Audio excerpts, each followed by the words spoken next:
Good morning. My name is Chuck Farneth. If you look at the paper, some of you may not have one, but I'm Church Farneth this morning. I have to throw that in for whoever put that together. That was fun. Funny. That's really good. But I am really privileged to be here all the way from Arkansas. Does anybody know where Arkansas is on the map? I've got a few hands up there. How far is it from where you live here in Texas?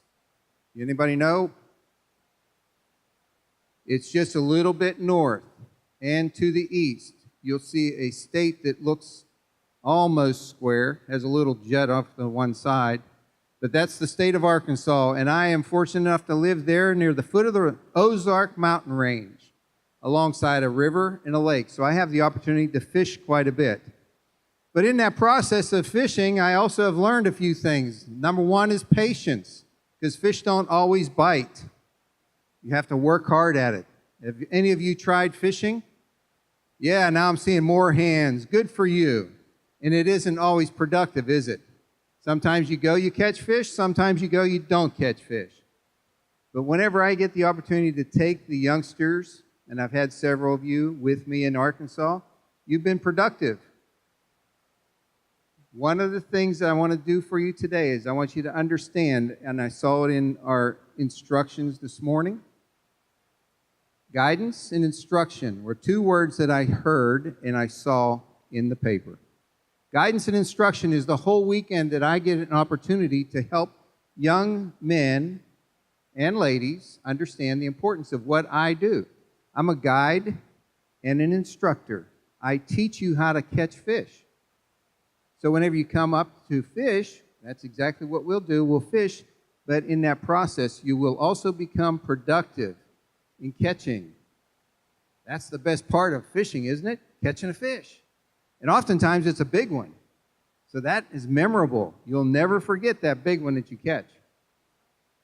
So guidance and instruction is what I want you to think of this morning. Behind me, I have a couple little props. Do anybody see these? Can you see them from up there? You know what those are? Oh, somebody said a bear trap. Yeah, that's right, a bear trap. And there's a few small ones here too. Did you hear the passages that were shared this morning? Proverbs 22:1 and Ecclesiastes 7:1. It talked about something very important at the very beginning of those passages. It talked about a good name. A good name. You see, every one of you have a name that was given to you when you were born. And in Ecclesiastes 7:1, it even talks about the day of one's death is better than the day of one's birth. You know why that is? I've got a young man that's very eager to raise his hand. Yes, sir. Because of what? Because you get to see God in heaven when you die. That's very true, absolutely. How does that fit in with your name? You see, when you're born, your mom and your dad give you a name. But nobody knows who you are at that point, aside from your immediate family. And as you grow up and you get older, and you get real old like me, you see these gray hairs? Your name begins to take meaning because of the years that you've been on the earth. And see, all the choices you will get to make in your lifetime will determine who you are when you die. I don't know if you capture that yet, but you get to make a lot of choices in your lifetime. Those choices will determine and influence your reputation in society. And one of the things I want you to remember is, as you make choices, those choices you make do not just influence you. It's not just about you. Many of you have brothers and sisters. I know you all have parents, and you have aunts and uncles and grandparents. So the choice that you make influences everybody in your family because your name means something. See, oftentimes people get into a position where they make choices that aren't the best, and even in the neighborhood I grew up in, people would probably say that my family wasn't a good family because of some of the choices that were made from my brothers, my sister, my parents, and myself. but those choices will definitely carry with you all the way to the time you die. But God's in the business of changing lives, isn't he? He can erase all of that because of his Son, Jesus Christ, who died and saved us from that reputation so that we become heirs of the King. But here's what I want to do, is I want to show you something through these traps to help you think about the next choice that you make. As a young person, you have that free will to make choices, don't you? God has given each one of us the ability to make choices. And you may not think that you have a whole lot of choices at your age, but you really do. And I want to demonstrate that here with the traps. But before I go to the traps, I want somebody, is there a child here who has a parent present? Is your parents present? We have, okay. Your son, daughter, your daughter. Can you come up here, young lady? Would you mind helping me out? Are you brave? Come right over here. 1 second. Stop right there, okay? You see these traps? All right. Come right here. I want to have you do me one favor, all right? Can you walk through those traps without stepping on them? You think you can? Okay, good. She said she can do this. Hold on 1 second. Don't move. Don't move.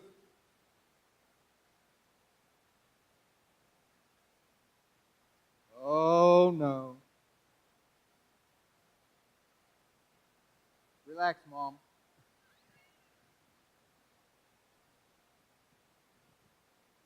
What is your name? Okay, Becca. Can you see? Okay. Okay, Becca can't see. She's blindfolded. Now, Becca, I'm going to turn you once, twice. Okay, Becca. Now, if I ask you to go through those traps, will you go through the traps now, Becca? No. She is a very wise young lady. She said no. All right, Becca, how about if I ask your mom to come up here and to walk you through these traps? Would you do it then? Mom, she said yes. Do you know how much trust she puts in you? That's fantastic. Well, Becca, I'm not going to ask your mom to come up and take you through those. I'm not even going to ask you to walk through them with a blindfold on. All I wanted to know is that you would make the right choice. And you did. I am very proud of you. Thank you for coming up and helping me with this. You can go back and be with your mom. She's shaking like a leaf, Mom.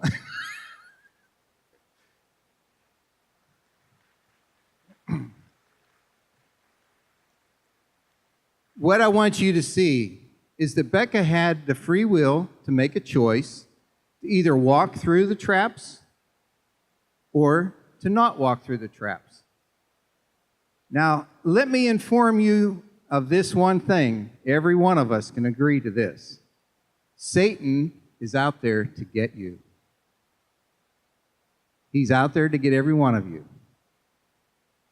And what he wants to do is he puts traps all over the place in everything you do, from school to home, on the playground, in the parks. There are traps every place. And what he wants to do is he wants to take you down. And you know, some of these traps are just small. They'll sting, they may hurt for a little bit, but then there's some traps, they'll kill you. And what I'm going to do is I'm going to do a little demonstration here because I want you to understand the importance of traps. If you notice that they're all set, and once you set a trap, those jaws are waiting, just waiting to capture something. And once this trap is tripped, there's no way I can pull this stick out of the way before the jaws close on it. And I will try, and I'm pretty quick. If you notice, I can kind of get it out of there in a hurry, but the jaws are quicker. And that's what Satan wants to do. He wants to capture you.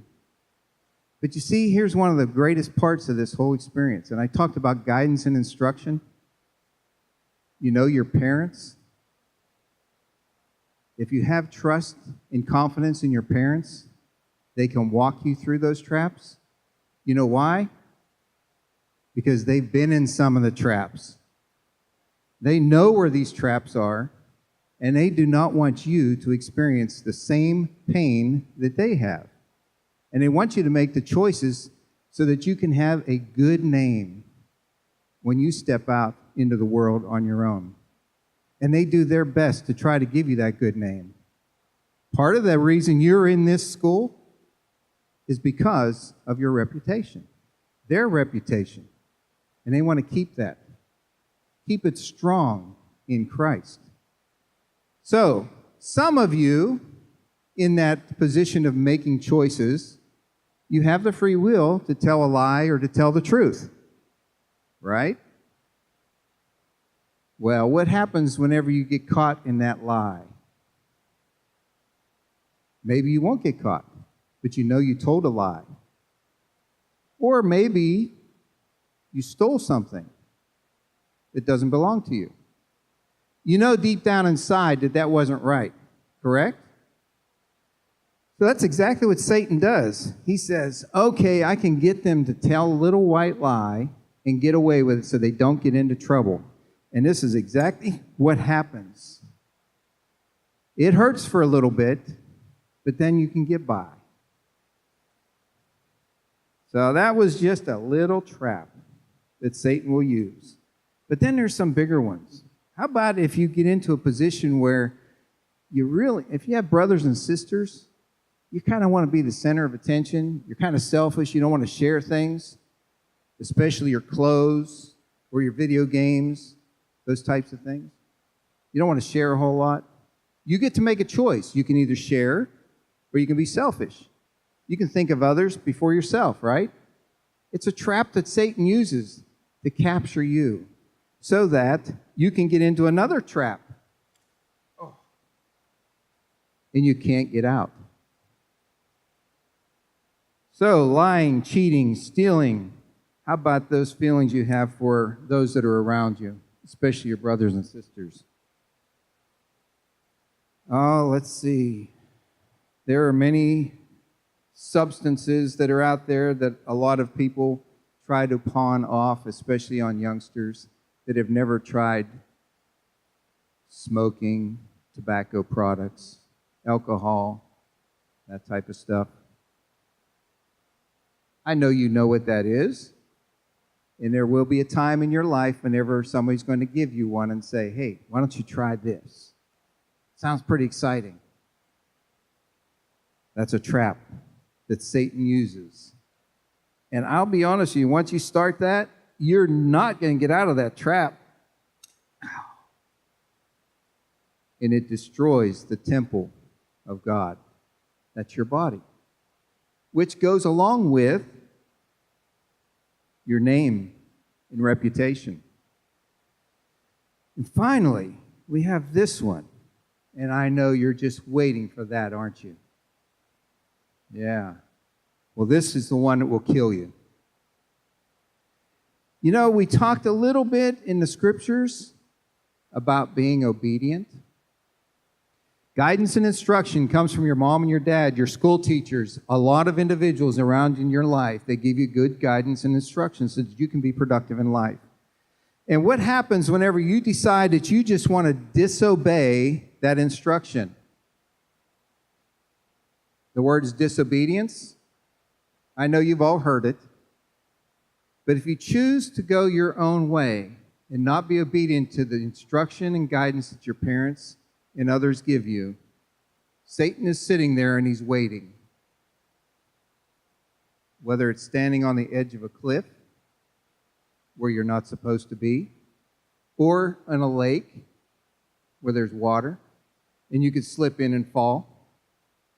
Or if they tell you to stop as you're running into a hazard, whether it be a car or other things, when they give you that command to respond the first time, not the second time, not the third time, the first time, your life is being threatened.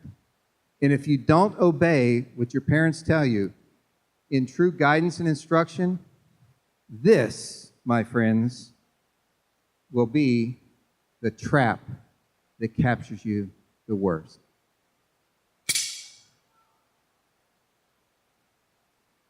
That can take your life.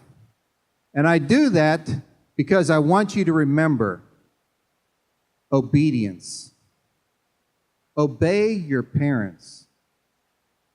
Even if you think you know it all, obey your parents. And you can avoid the bear trap that Satan wants to take you down and create heartache and pain for the rest of your family. Guidance and instruction.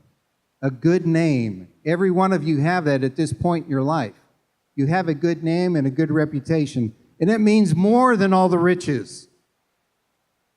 I have a little passage for that verse in Proverbs 22:1. I just want to share this with you real quick because it's a different version than what you heard. And it says, "A sterling reputation is better than striking it rich. A gracious spirit is better than money in the bank." That's what God has put you here for. A great, sterling reputation. So that you can represent Him and those that are around you that love you. Make a wise choice. You're learning the proper way to do it. You're learning the right information. Your knowledge can be put to use as you step forward and make a choice that's pleasing to God and your family. Thank you so much for allowing me to be here. And may God bless you all here at Providence.